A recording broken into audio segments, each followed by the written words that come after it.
Vous êtes en compagnie de Radio Taïwan International.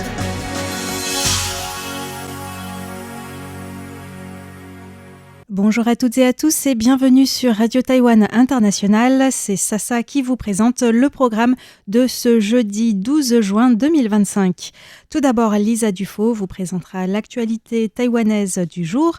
Je vous rejoindrai ensuite pour le décryptage de la rédaction. Ce sera le premier volet consacré à la journée Jeunes chercheurs qui s'est déroulée à l'Academia Sinica. Dans l'émission Taïwan en ébullition, François-Xavier Boulet vous parlera de support bionique pour la microchirurgie. Et enfin, si vous nous écoutez sur Internet, dans Graines de Business, Valentin Floquet vous présentera i2Cool, une start-up hongkongaise qui a trouvé un système pour refroidir de grands espaces sans système réfrigéré. Je vous souhaite donc une très bonne écoute et vous laisse tout de suite en compagnie de Lisa Dufaux pour vous présenter les grands titres de l'actualité taïwanaise. Le président Lai Ching-te invite les chefs de l'opposition à un dialogue.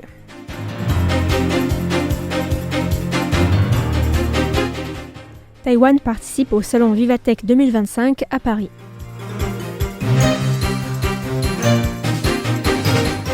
La délégation parlementaire française reçue par le président Lai Ching-te.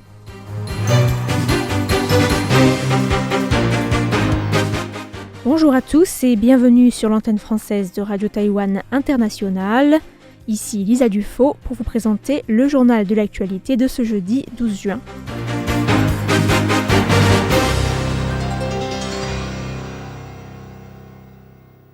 Le président Lai Ching-te a invité les chefs des principaux partis d'opposition à un dialogue dont la date a été fixée au 18 juin prochain.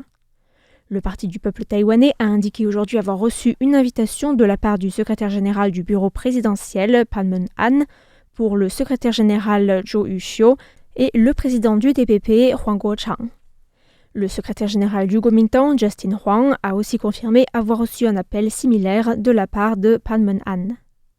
Le DPP a déclaré qu'il réfléchirait à sa réponse à l'invitation après avoir pris connaissance des détails et après avoir consulté le calendrier du Parlement, ajoutant que le parti espérait que les dirigeants des différents partis politiques pourraient échanger leurs points de vue au sujet des principaux défis nationaux et internationaux sans conditions préalables. Le KMT s'est dit prêt à se montrer sincère pour résoudre les défis auxquels sont confrontés le pays, que ce soit dans le cadre de discussions transpartisanes ou d'une conférence sur les affaires nationales. Le KMT a aussi affirmé que son président, Eric Chu, avait souligné à de nombreuses reprises le besoin de faire face et de résoudre les problèmes ensemble. Notons que la politique taïwanaise fonctionne depuis un an sur le mode de la cohabitation avec un président et un premier ministre du Parti démocrate progressiste, le DPP, et un parlement dominé par l'opposition, constitué du KMT et du TPP. Cette situation donne lieu à des affrontements constants entre le camp présidentiel et l'opposition, et le KMT et le TPP usent de leur majorité pour faire passer certaines propositions de loi jugées inacceptables pour le camp présidentiel et pour bloquer les projets de loi du gouvernement, y compris en matière de budget. Par ailleurs, les deux camps sont engagés dans des campagnes de destitution visant les députés du DPP et du KMT avec des scrutins prévus en juillet ou en août. Le salon Vivatech 2025 a été inauguré hier à Porte de Versailles à Paris et comprend un stand taïwanais qui expose 29 startups taïwanaises jusqu'au 14 juin, avec une journée grand public prévue le samedi. Le stand taïwanais a été inauguré en présence du chef de la délégation taïwanaise sur le salon, Lin De-sheng, de la Commission nationale des sciences et des technologies. Étaient également présents la ministre déléguée chargée de l'intelligence artificielle et du numérique, Clara Chapaz, l'ex-ministre de l'enseignement supérieur, Sylvie Retailleau, la chef des partenariats internationaux de Vivatech, Julie Lamandé, ainsi que le président de Honghai Precision Industry Corporation, Yang Liu, et des représentants américains, allemands, japonais, suisses et brésiliens. Julie Lamandé a déclaré que Taïwan était une source d'inspiration pour la France et pour l'Europe en matière de technologie et a exprimé le souhait de voir la France et Taïwan collaborer dans le domaine des semi-conducteurs. Sylvie Retailleau a quant à elle souligné le potentiel de coopération et de complémentarité entre la France et Taïwan, ajoutant que Taïwan avait une forte expérience en matière de collaboration avec des entreprises et de transfert de technologies, tandis que la France disposait davantage en matière de recherche et d'enseignement supérieur. Notons que le salon Vivatech, organisé pour la première fois en 2016, se présente comme le plus grand événement en Europe en matière de technologie et de start-up, avec cette année 13 500 start-up, 3 500 exposants, 3 200 investisseurs et 165 000 participants. La délégation parlementaire française, dirigée par la présidente du groupe d'amitié France-Taïwan de l'Assemblée nationale, Marie-Noëlle Battistel, a été reçue aujourd'hui par le président taïwanais Lai Ching-te. Ce dernier a remercié le Parlement français pour son soutien de longue date. Les deux chambres du Parlement français ont non seulement adopté une résolution pour soutenir la participation de Taïwan aux organisations internationales en 2021, mais ont aussi adopté en 2023 la loi de programmation militaire 2024-2030, qui a fait de la France le premier pays du monde à légiférer pour garantir la liberté de navigation dans le détroit de Taïwan. Le groupe d'amitié France-Taïwan joue un rôle clé dans ce soutien. Je tiens à remercier à nouveau tous les membres pour leur travail acharné. Lai Ching-te a aussi évoqué la coopération bilatérale en matière de commerce, d'énergie et de sécurité numérique, mais aussi en matière de technologie, en mentionnant le salon Vivatech 2025 qui se tient en ce moment à Paris et auquel Taïwan participe.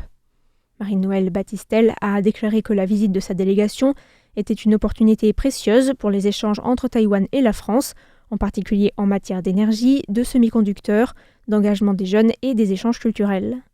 La députée a indiqué que les deux parties avaient aussi discuté de préoccupations communes en matière de sécurité, notamment en termes d'interférences étrangères, d'intelligence artificielle et de désinformation. L'ancien ministre de la Culture Shi Zhe a été nommé pour remplacer James Chung à la tête de la Taiwan High Speed Rail Corporation, la compagnie de train à grande vitesse de Taïwan. Le ministre des Transports, Chen Shih-kai, a déclaré que Shi Zhe, qui a été adjoint au maire de Kaohsiung entre 2016 et 2023, avait été choisi pour son expérience de gestion en lien avec les projets de construction et d'extension du réseau de TGV, notamment entre Kaohsiung et Pingtung. James Chung, quant à lui, occupera le poste de président de la Taiwan Railway Administration, laissé vacante au mois de mars.